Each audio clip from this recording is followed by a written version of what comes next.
bicara tentang hoax, maka kita paham bahwa dampak akibat dari hoax itu sangatlah mengerikan.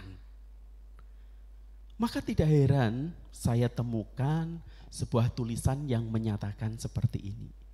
Jika suatu berita bohong atau hoax dikatakan secara berulang-ulang, maka kebohongan itu bisa diyakini sebagai sebuah kebenaran. Dan ini sungguh miris, menyedihkan, dan sangat-sangat tidak baik sekali. Bapak Ibu, di era teknologi yang semakin canggih saat hari ini, kita bisa mendapatkan berbagai informasi dengan begitu mudahnya. Ya, kalau boleh dikatakan bahwa internet, informasi itu bisa kita dapatkan dengan begitu cepat. Dan begitu banyak informasi itu bisa kita peroleh dimanapun. Baik melalui internet, media sosial, gadget yang kita pegang.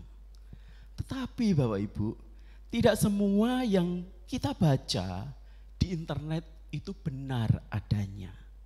Maka kita perlu hati-hati. Kita perlu dengan seksama menyelidiki setiap informasi-informasi yang banyak sekali kita perlu saring sedemikian rupa. Hoax adalah upaya pemutar balikan fakta.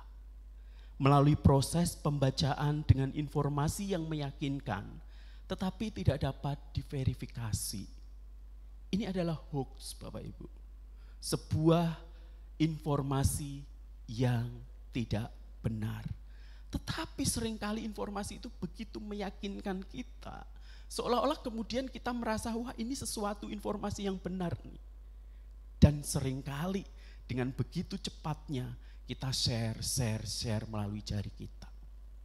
Dulu ada sebuah kalimat terkenal, mulutmu adalah harimaumu. Sekarang diganti dengan jarimu adalah harimaumu. Bapak Ibu Saudara yang terkasih, berita bohong sesungguhnya atau hoax itu sesungguhnya merupakan sebuah gejala saja. Ya, penyakit yang sesungguhnya adalah kurangnya keinginan mencari bukti, bertanya dan berpikir kritis. Ya, kita yang melek media, kita perlu kritis, kita perlu bertanya, kita perlu mencari bukti dengan seksama. Apakah informasi yang kita terima itu benar? Atau informasi yang kita terima itu adalah sebuah dusta atau kebohongan? Bapak Ibu, bukankah ketika kita bicara tentang dusta, sudah sejak zaman perjanjian lama, Allah menyatakan bahwa itu merupakan sebuah larangan yang diperintahkan Allah di dalam 10 hukum. Itu ada di hukum keberapa? Ke-9 yang tadi kita baca. Jangan mengucapkan saksi dusta tentang sesamamu. Ya. Bahkan pada zaman Tuhan Yesus pun hoax atau sebuah kebohongan itu muncul juga begitu. Jadi bukan hanya di dunia modern saat hari ini. Zaman-zaman dulu itu sudah ada.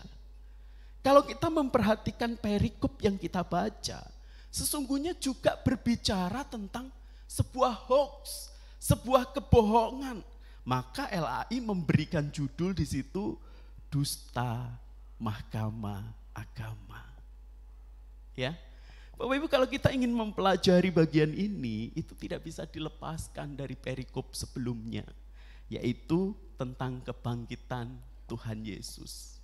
Di mana kita tahu para wanita pagi-pagi benar, mereka ingin memberikan rempah-rempah dan minyak untuk mayat Tuhan Yesus. Dalam perjalanan itu mereka bergunjing, nanti siapa yang akan menggulingkan pintu batu yang besar itu? Sementara kita ini para wanita, tentu kita tidak bisa untuk memiliki tenaga yang sebesar itu. ketika mereka tiba, betapa terkejutnya mereka bahwa pintu yang besar itu telah terguling dan mayat Tuhan Yesus tidak ada di situ. Malaikat menampakkan diri. Dan ini merupakan satu hal yang sangat menakjubkan, yang membuktikan bahwa kubur Tuhan Yesus telah kosong. Artinya Tuhan Yesus telah bangkit dari antara orang mati, Bapak Ibu Saudara yang terkasih. Dan semua kita yang ada di tempat ini percaya akan hal itu.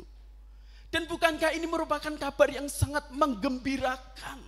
Maka tidak heran kalau kita mendapati di bagian selanjutnya para wanita itu bergegas untuk menuju kepada murid-murid untuk menceritakan kabar yang penuh dengan sukacita akan kebangkitan daripada Kristus yang ditandai dengan kubur kosong itu.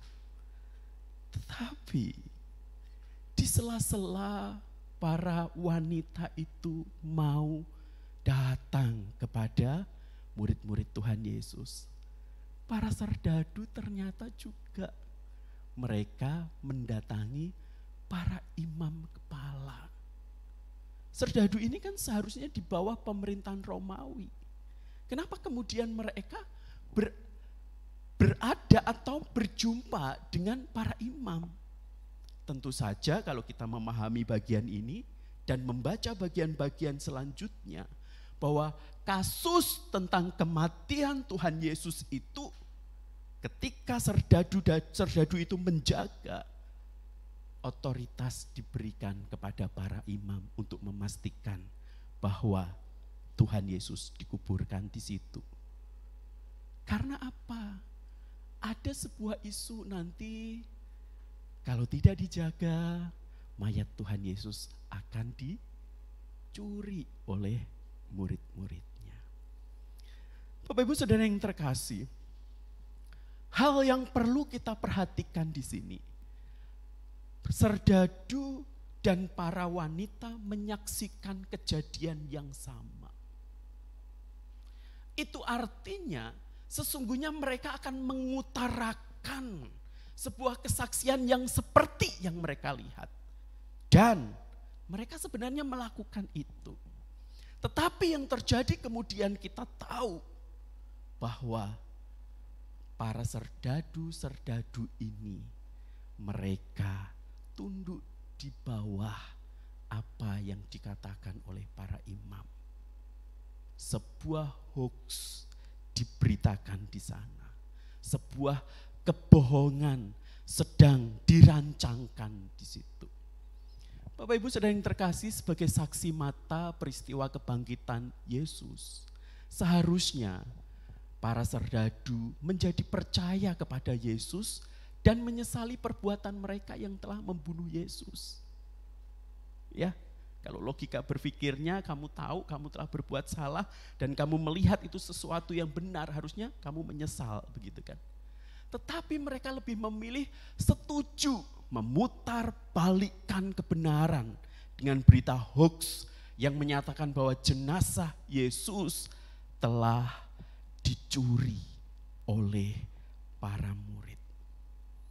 Bapak Ibu Saudara yang terkasih, sesungguhnya apa sih yang disaksikan oleh para serdadu dan apa yang disaksikan oleh para wanita? Kita bisa lihat perbedaannya di sini. Para serdadu mereka menceritakan tentang gempa bumi yang hebat sekali. Terus datangnya seorang malaikat Tuhan yang menggulingkan batu menutup kubur Yesus. Dan yang ketiga, respon mereka adalah mereka gemetar dan ketakutan dengan peristiwa itu. Tetapi berbeda dengan para wanita di satu sisi dalam hal respon, ya. Para wanita mereka menceritakan tentang kuburan Yesus yang kosong. Yang meyakinkan para murid bahwa Yesus telah bangkit. Terus datanglah seorang malaikat Tuhan kepada para wanita itu bahwa Yesus sudah bangkit. Dan yang ketiga, respon dari para wanita itu berbeda dengan para serdadu. Mereka berani dan bersukacita menerima berita itu sehingga berita itu disaksikan atau diceritakan dengan penuh kegembiraan. Inilah yang membedakan keduanya. Dan yang paling parah adalah setelah imam-imam kepala berunding dengan para tua-tua Israel, mereka mengambil keputusan untuk memberikan sejumlah besar uang, Bapak Ibu, kepada serdadu-serdadu itu dan menyuruh mereka mengatakan berita dusta bahwa murid-murid Yesus datang malam-malam untuk mencuri mayat Yesus. Bapak Ibu, Matius menuliskan di akhir bagian dari perikop ini, di ayat yang ke-15 bagian terakhir yang tadi kita baca. Di situ dituliskan, dan cerita ini tersiar di antara orang Yahudi sampai sekarang ini, Bapak Ibu Saudara yang terkasih. Cerita ini tersiar sampai sekarang ini. Bapak Ibu, hoax itu begitu cepat beredar dan menyebar.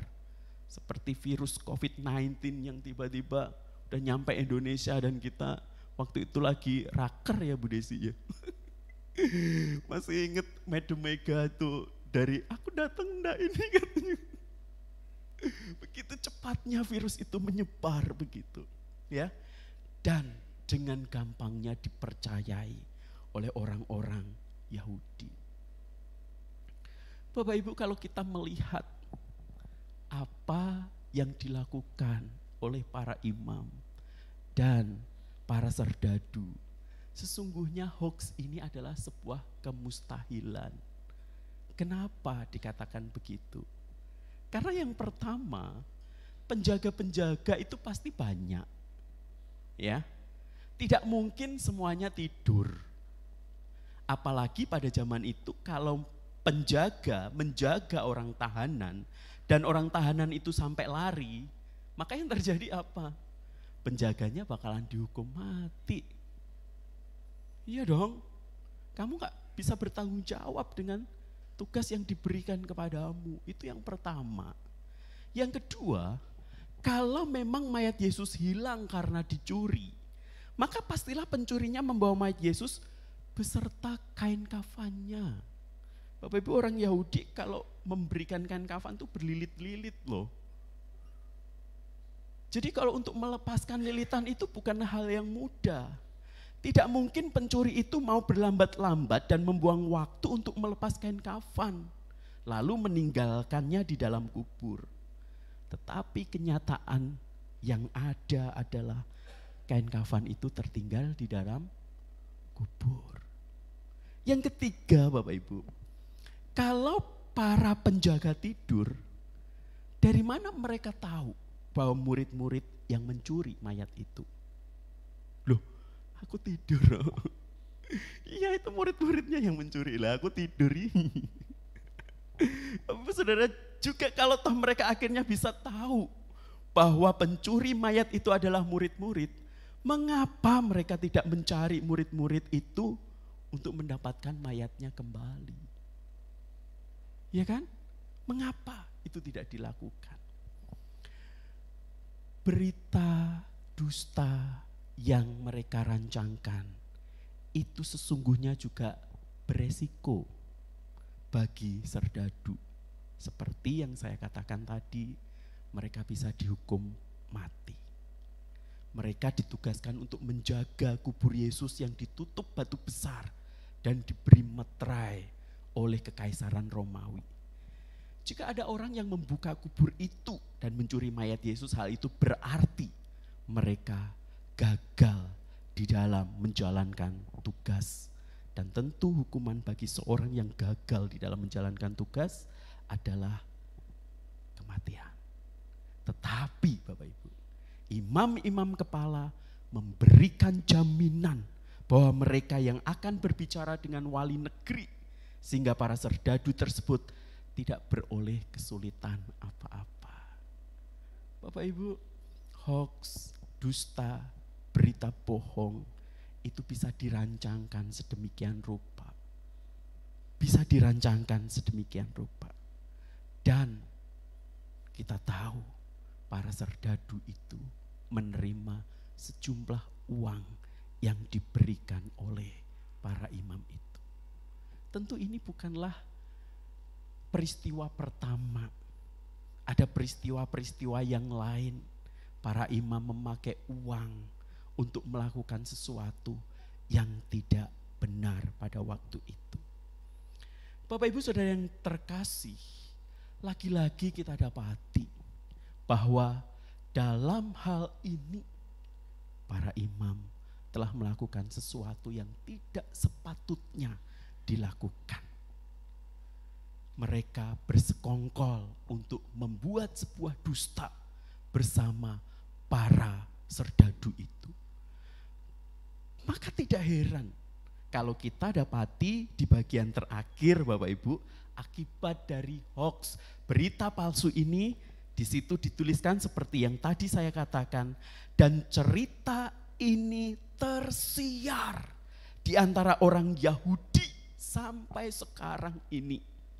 Kalimat ini bisa berindikasi sampai pada waktu Matius menuliskan Injilnya.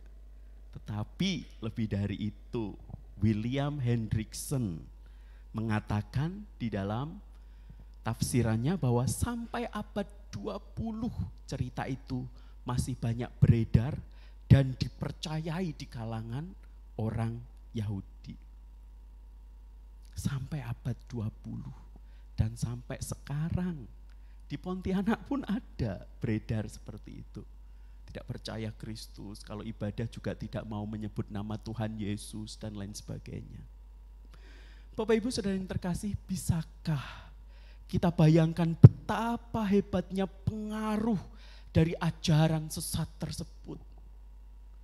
Bisakah kita bayangkan berapa juta orang Yahudi yang tersesat selama hampir 2000 tahun ini dan harus masuk neraka gara-gara ajaran sesat itu karena ketidakpercayaan mereka kepada kebangkitan Kristus. Karena itu saya mau katakan kepada semua kita termasuk saya di tempat ini, jangan mengabaikan, jangan meremehkan penyesatan yang terjadi karena adanya suatu ajaran sesat. Ya, kalau mereka aja begitu gencar untuk memberitakan hoax, bagaimana dengan kita yang kita tahu bahwa apa yang kita yakini itu adalah sebuah kebenaran. Kita masih malu-malu, mau ngomong tentang Kristus aja masih malu-malu, takut-takut nanti kalau ditolak gimana, dan lain sebagainya. Bapak Ibu Saudara yang terkasih, mereka yang memberitakan hoax, memberitakan dengan penuh keberanian. Seharusnya kita yang tahu bahwa berita yang kita beritakan adalah sebuah kebenaran. Kristus sudah mati dan bangkit dan naik ke surga. Seharusnya kita lebih gantol dari mereka. Kita lebih serius untuk membicarakan ini kepada orang-orang yang kita jumpai. Bapak Ibu Saudara yang terkasih, yang dilakukan serdadu tentu berbeda halnya dengan kedua wanita tadi. Mereka dengan berani menceritakan kisah kebangkitan Yesus apapun resikonya. Ya, apapun resikonya. Keberanian mereka dipicu oleh rasa sukacita menyaksikan Yesus yang sudah bangkit itu tadi. Coba bayangkan kalau kita ada di posisi itu terus menyaksikan dengan mata kepala kita sendiri Yesus bangkit, kuburnya kosong. Wow, pasti perasaan sukacita itu begitu menggeliat di dalam hati kita. Dan tidak tahan kemudian kita untuk menyimpan berita ini sendiri. Begitu kan? Kita pasti rindu untuk menceritakan hal itu kepada orang-orang yang kita jumpai, Bapak Ibu Saudara yang terkasih. Bapak Ibu Saudara yang terkasih, kalau kita memahami bahwa sesungguhnya ada beberapa fakta kebangkitan Yesus yang tidak dapat disangkal, ya. Antara lain kubur Yesus yang kosong, pernyataan malaikat bahwa Yesus sudah bangkit, Penampakan diri Yesus berulang kali kepada murid-murid, dan yang jelas terlihat adalah bagian ini, Bapak Ibu. Ya, perubahan hidup para muridnya. Jadi berita tentang kematian dan kebangkitan Yesus yang paling terutama adalah setiap mereka yang percaya akan kebangkitannya, maka memiliki kehidupan yang diubahkan oleh Tuhan. Kehidupan yang baru, kehidupan yang selalu rindu untuk memberikan diri mereka kepada Tuhan. Bapak Ibu, sayang sekali para serdadu dan orang-orang Yahudi kemudian mereka menolak tentang Tuhan Yesus.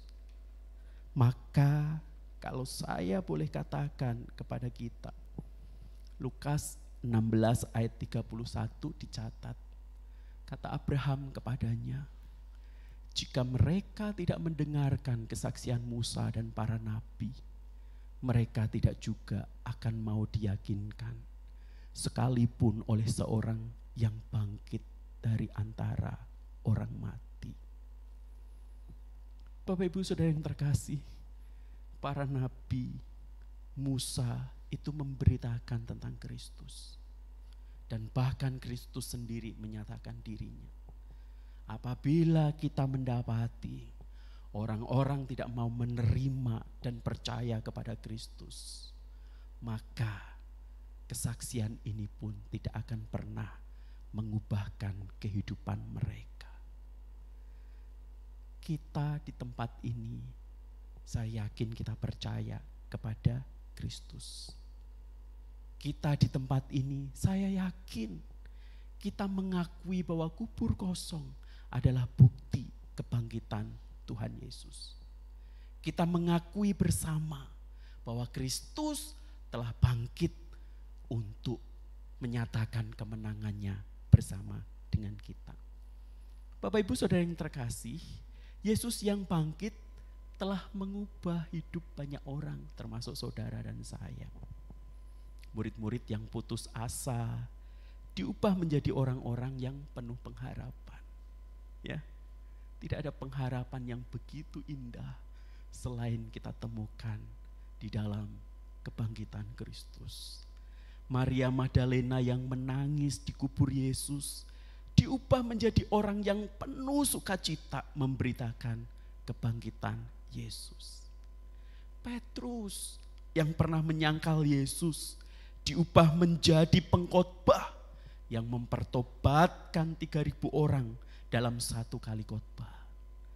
Thomas yang peragu, yang menginginkan bukti bahwa tanda paku itu masih ada, diubah menjadi misionaris yang beriman teguh.